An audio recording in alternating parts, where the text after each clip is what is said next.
What is your turning point in your life?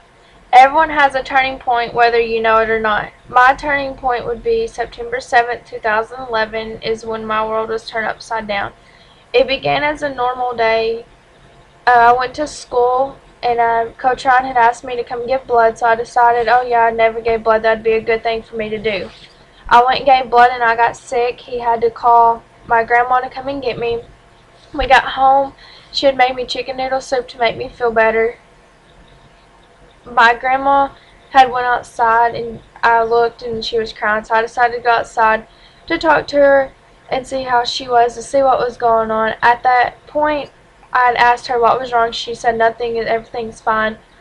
We went inside and at that point I thought that maybe something had happened with the business. Didn't really know what was going on.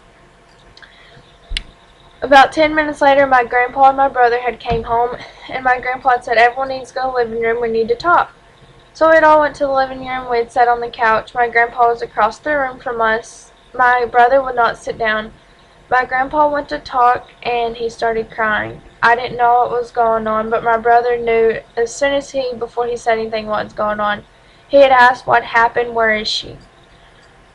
I knew that it was my mom, and I thought she had just gotten hurt. I begged my grandpa to let me go see her, let me go to the hospital and see her. All he could say was, the police are at her house. My brother ran outside, and I was right behind him. He fell in the yard and started crying. I got on his knees. I got behind him and cried together. My grandpa came over there and arched over us and started praying and said a prayer for us for the courage and the strength that we was going to need.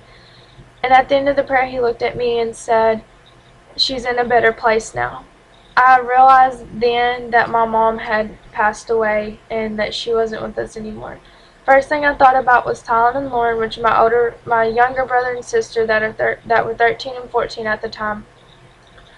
Tylen texted me and said, I can't believe it, which I couldn't believe it either.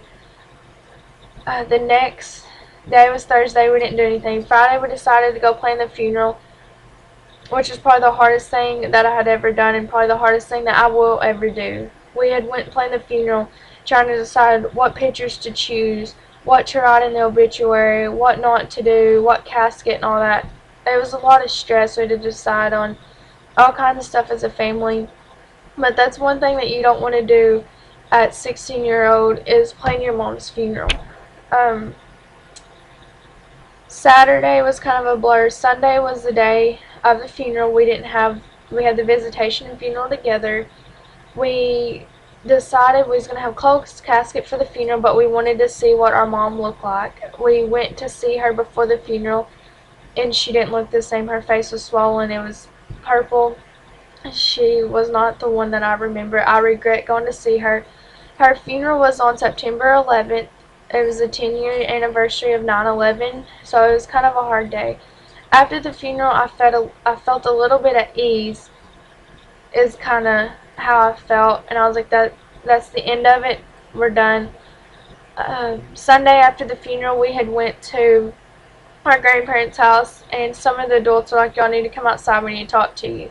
We went outside, and they said, y'all are going to hear several different things about your mom, just ignore it. They're like, but we found a letter, and it was from her, and it says she just wants us to let you know that she loves you and that she's very proud of y'all and to always do the best you can.